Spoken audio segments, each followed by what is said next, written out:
حضرت جی رحمۃ اللہ سے مراد بحر العلوم کلزم فیوزیات حضرت مولانا علیار خان رحمۃ اللہ مجدد سلسلہ نقشبندیہ اویسیاں ہے۔ غزوۃ الہند۔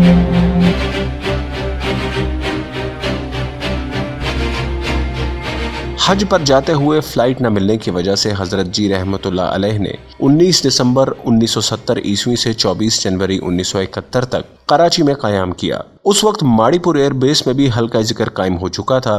فضائیہ کے ساتھیوں کے ہاں آپ رحمۃ اللہ ماڑی پور تشریف لے گئے تو وہاں حضرت عبداللہ شاہ رحمۃ اللہ المعروف صحابی کے مزار کا تذکرہ ہوا۔ حضرت جی رحمۃ اللہ متوجہ ہوئے اور فرمایا کہ وہ صحابی نہیں بلکہ تابعی ہیں، ساتھ ہی فرمایا کہ وہ آنے کی دعوت دے رہے ہیں۔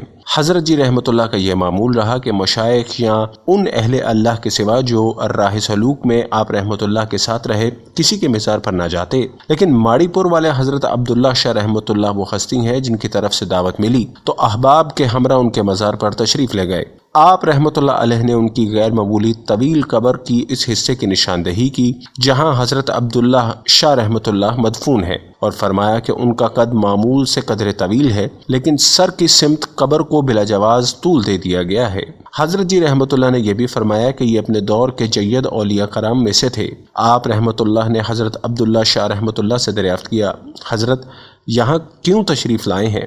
فرمانے لگے، غزوۃ الہند کا سنا تو چلا آیا کہ کہیں گزر نہ جائے، یہاں پہنچا تو آخری وقت آ گیا، جنازے میں صرف 4 آدمی تھے۔ غزوۃ الہند کے متعلق نبی صلی اللہ علیہ وسلم کے آزاد کردہ غلام حضرت ثوبان رضی اللہ تعالیٰ عنہ روایت کرتے ہیں کہ رسول اللہ صلی اللہ علیہ وسلم نے فرمایا، میری امت کے 2 لشکر ایسے ہیں جن پر اللہ نے دوزخ کی آگ کو حرام کر دیا، ایک وہ لشکر جو ہندوستان پر حملہ کرے گا اور دوسرا وہ جو عیسیٰ ابن مریم علیہ السلام کے ساتھ ہوگا۔ اسی بارے میں ایک اور روایت حضرت ابو ہریرہ رضی اللہ تعالیٰ عنہ سے مروی ہے، رسول اللہ صلی اللہ علیہ وسلم نے ہم سے غزوۃ الہند کا وعدہ فرمایا، اگر مجھے یہ نصیب ہوا تو میں اپنی جان و مال اس میں کھپا دوں گا، اور اگر میں اس میں مارا گیا تو میں افضل ترین شہداء میں سے ہوں گا، اور اگر زندہ واپس لوٹا تو میں ابو ہریرہ رضی اللہ تعالیٰ عنہ آگ سے نجات یافتہ ہوں گا۔ حضرت عبداللہ شاہ رحمۃ اللہ جب تک غزوۃ الہند کی حدیث مبارک پہنچی تو انہوں نے بلا توقف وطن چھوڑا اور اس زمانے میں معروف سلطنت ہند کی جانب روانہ ہوئے،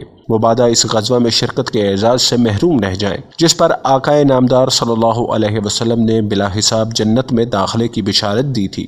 اس نوع کی بشارت یا تو رسول صلی اللہ علیہ وسلم کے مقدس دور میں آپ صلی اللہ علیہ وسلم کے خوش قسمت صحابہ کرام کے حصے میں آئی جیسے عشرہ مبشرہ، یا اہل بدر، اور اب یہ اعزاز غزوۃ الہند میں شریک ہونے والوں کے حصے میں آئے گا۔ ان مجاہدین کی خوش بختی کا کیا کہنا جنہیں غزوۃ الہند میں عملی شرکت نصیب ہوگی، لیکن ہر دور میں وہ گلیم پوش جن کے دن گھوڑوں کی پیٹھ اور راتیں سجدوں میں گزرتی تھیں، وہ سب کے سب غزوۃ الہند کی آرزو کرتے رہے۔ غزوہ اس جنگ کو کہتے ہیں جس میں حضور صلی اللہ علیہ وسلم بنفس نفیس شریک ہوں۔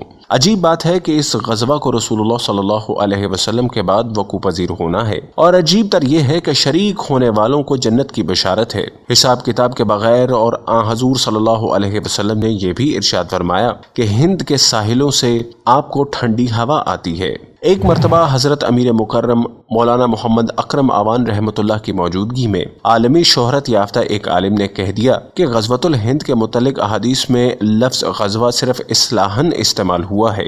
حضرت امیر المکرم نے فوراً گرفت فرمائی اور آقائے نامدار صلی اللہ علیہ وسلم جو الفاظ استعمال فرماتے ہیں وہ محض اصطلاحاً نہیں ہوتے بلکہ حقیقت پر مبنی ہوتے ہیں۔ حضرت عبداللہ شاہ رحمۃ اللہ علیہ کو ایک لحاظ سے غزوۃ الہند میں شرکت کرنے والے عالم اسلام کے جیوش کا سرخیل قرار دیا جا سکتا ہے کہ انہوں نے اسی تمنا میں وطن چھوڑا اور آج ماڑی پور کے ساحل سمندر پر آرام فرما رہے ہیں۔ یہی وجہ کہ حضرت جی رحمۃ اللہ نے ان کا خصوصی اکرام فرمایا اور ان کی دعوت پر ان کے مزار پر حاضری دی۔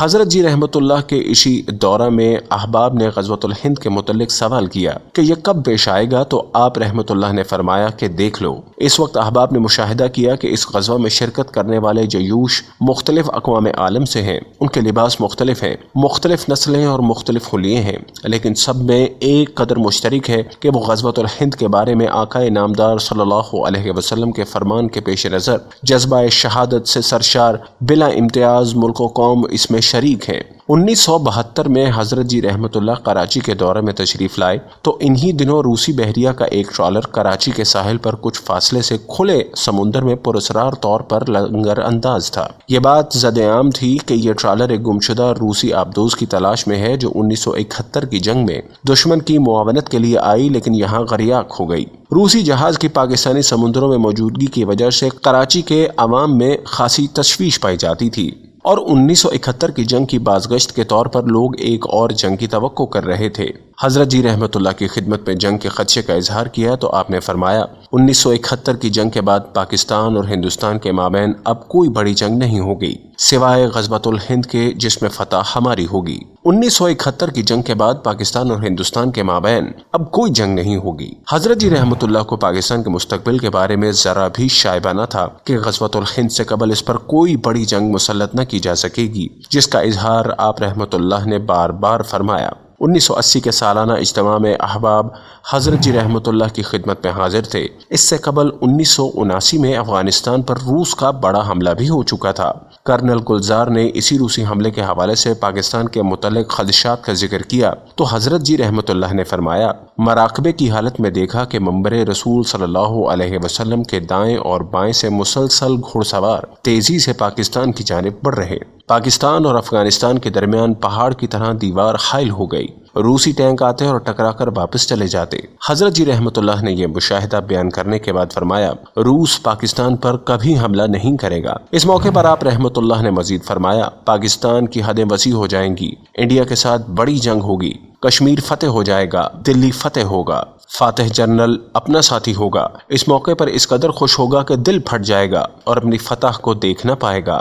حضرت جی رحمت اللہ کے اس خدشات کے مطابق اب غزوہ ہند سے قبل پاکستان اور ہندوستان کی کوئی بڑی جنگ نہ ہوگی۔ فتح کی یہ نوید غزوۃ الہند ہی کے متعلق ہو سکتی ہے۔ غزوہ ہونے کی نسبت سے اس میں آپ صلی اللہ علیہ وسلم کی شرکت کس طرح ہوگی، اہل طریقت کے لیے یہ سمجھنا مشکل نہ ہوگا کہ عالم برزخ میں تشریف فرما ہونے کے باوجود کثرت توجہ ذاتی معیت کی صورت بھی اختیار کر لیتی ہے۔ واللہ عالم۔ حضرت عبداللہ شاہ رحمت اللہ بھی اس وقت کے منتظر تھے کہ کب غزوۃ الہند کا آغاز ہوگا اور وہ اس میں روحانی طور پر ہی شریک ہوں۔ ان کے مزار پر حاضری کا موقع ملا تو فرمایا وہ غزوۃ الہند میں شریک ہوں گے، اور حضرت ابو ہریرہ رضی اللہ تعالیٰ عنہ بھی۔ اس وقت تک اس غزوہ کے بارے میں حضرت ابو ہریرہ رضی اللہ تعالیٰ عنہ کی روایت علم میں نہ تھی۔ روایت ملی تو معلوم ہوا کہ انہوں نے بھی غزوۃ الہند میں شرکت کی شدید خواہش کا اظہار فرمایا تھا۔ معلوم ہوا کہ ہر وہ شخص جو غزوۃ الہند میں شرکت کی تمنا لیے دنیا سے رخصت ہوا، وہ بھی اس غزوہ میں شریک ہوگا۔ نیت کے اعتبار سے اور روحانی طور پر شرکت کی صورت جو بھی ہو، بلا حساب جنت میں داخلے کی سکی، لیکن اصل خوش نصیبی یہ ہے کہ غزوہ ہونے کی نسبت سے اس کے شرکاء کو آقائے نامدار صلی اللہ علیہ وسلم کی معیت بھی نصیب ہوگی۔ حیات طیبہ سے اقتباس۔